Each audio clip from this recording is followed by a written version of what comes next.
上がれ、上がれ。くそ、ここで売ったら損格だ。いやでも、また下がった。デイトレードむず。ギャンブル中毒の末期症状ね。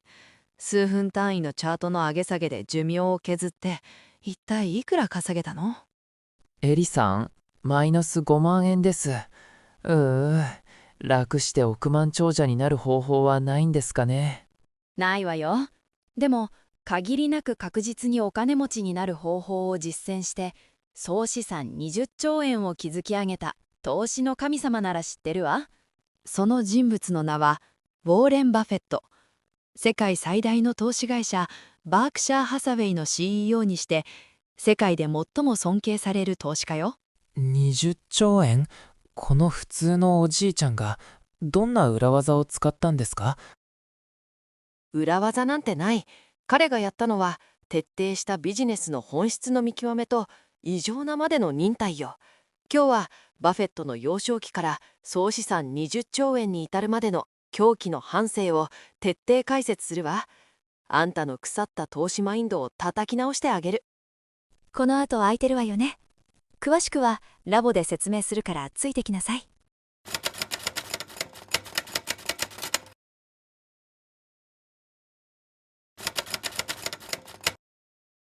バフェットは1930年、アメリカのネブラスカ州オマハで生まれた。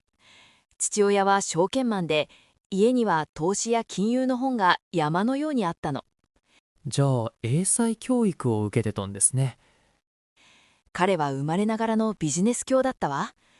なんと6歳の時、祖父の店からコカ・コーラを6本25セントで仕入れて、近所に1本5セントで売り歩いたのよ。え ?6 本25セントで買って、1本5セント、6本で30セントで売る。つまり5セントの利益。6歳で利回り 20% のビジネスをしてる？それだけじゃないわ。ゴルフ場でロストボールを拾って売ったり、競馬場で外れ馬券の中から当たりを探したり、とにかくどうやったらお金が増えるかを常に考えていたの。そして11歳の時、初めて株を買うの。姉と一緒にお金を出し合って、シティサービスという会社の株を1株38ドルで買ったわ。11歳で株主デビュー。さすが神様。でも、買った直後に株価は27ドルまで暴落。お姉ちゃんに責められて、バフェットは生きた心地がしなかったそうよ。その後、株価が40ドルに回復した瞬間に、ほっとして売ってしまったの。その後、オキシデンタルペトロリアムに買収される頃には、株価は53ドルになっていたわ。この強烈な原体験から、彼は目先の価格変動にパニックにならないこと、いい企業は小さな利益で手放さず、長期で保有することを学んだの。高校生になると、友達と25ドルで中古のピンボールマシンを買い、床屋の主人と交渉して店に置かせてもらったわ。客が待ち時間に遊ぶから、初日だけで4ドルの利益が出た。すごい。自動でお金が入ってくるシステムだ。彼はその利益でさらにマシンを買い増し、最終的にいくつもの床屋にマシンを設置して、その権利を1200ドルで売却したわ。これが彼の福利とビジネスの拡大の原点ね。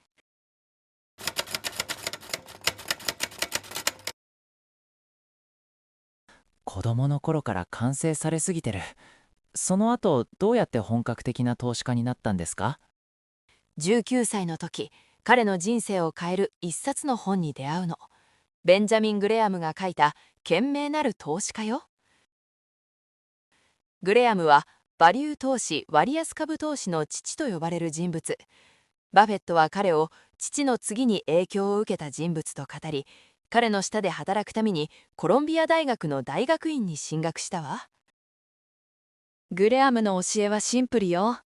企業の本質的な価値、内在価値を計算し、市場の株価がそれより十分に安い時に買えということ。本質的な価値？例えば、1万円分の現金や資産を持っている企業が、市場のパニックで5000円の株価で売られていたらどうする？絶対買います。だって、もともと1万円の価値があるんだから、いつか株価も戻りますよね。その通り。これを安全域、マージン・オブ・セーフティーと呼ぶわ。初期のバフェットは市場に落ちている吸えばまだ一口だけ美味しいタバコの吸い殻のような超割安で不人気な企業を買い漁ったの。しけもく投資。なんか泥臭いけど、確実にお金が増えそうですね。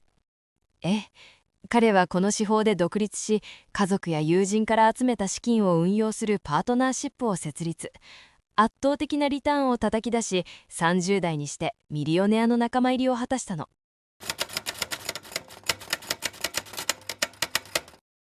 順風満帆じゃないですか。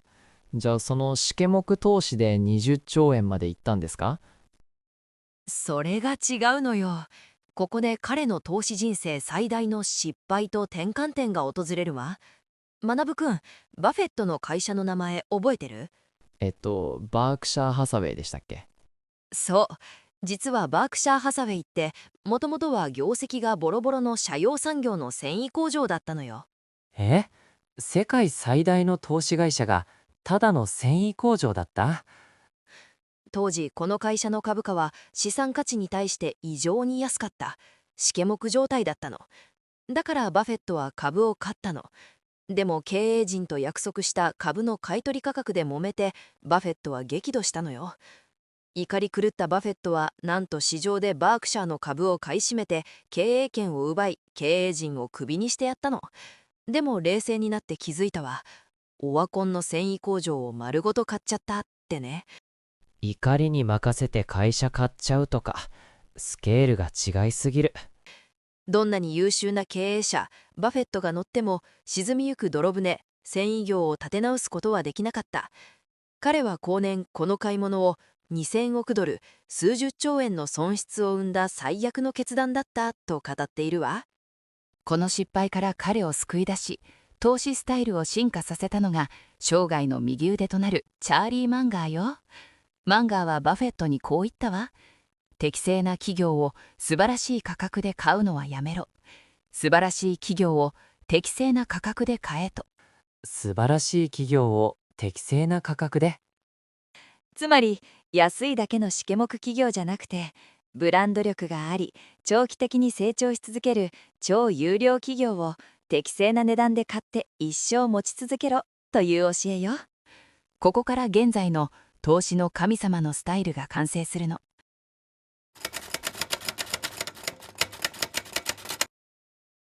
バフェットが素晴らしい企業を見分ける基準、それがエコノミックモード、経済の堀よ。お堀？どういうことですか？お城を守るお堀と同じよ。ライバル企業が絶対に真似できない強力な競争優位性のこと。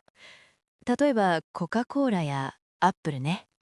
学くん、明日から謎の黒い炭酸水、学コーラを1本10円で作ったとして、コカ・コーラに勝てると思う？勝てるわけないですよ。だってみんなあの赤いラベルとあの味が好きで買ってるんだから。それこそがブランド力という強力な堀よ。アップルの iPhone もそう。一度使い慣れたら Android に乗り換えるのは面倒でしょ。これを乗り換えコストの堀と呼ぶわ。バフェットは自分が理解できるシンプルなビジネスモデルで強力な堀を持つ企業を徹底的に調べ上げ、大量の資金を投じる。そして永遠に売らないのよ。永遠に？株って安く買って高く売るんじゃないんですか？そこに前回教えた複利の魔法が効いてくるの。優良企業が生み出した利益、配当金をさらに次の優良企業に再投資する。これを何十年も繰り返すのよ。学くんよく聞きなさい。バフェットの現在の総資産約20兆円のうち、なんと99% 以上は50歳を過ぎてから増えたものなのよ。99%？ 複利のグラフの後半の反り上がりを人生をかけて体現してるんだ。そう。彼を神様たらしめているのは天才的な頭脳以上に良いビジネスを見抜いて手放さずに持ち続けた異常なまでの忍耐力なのよ。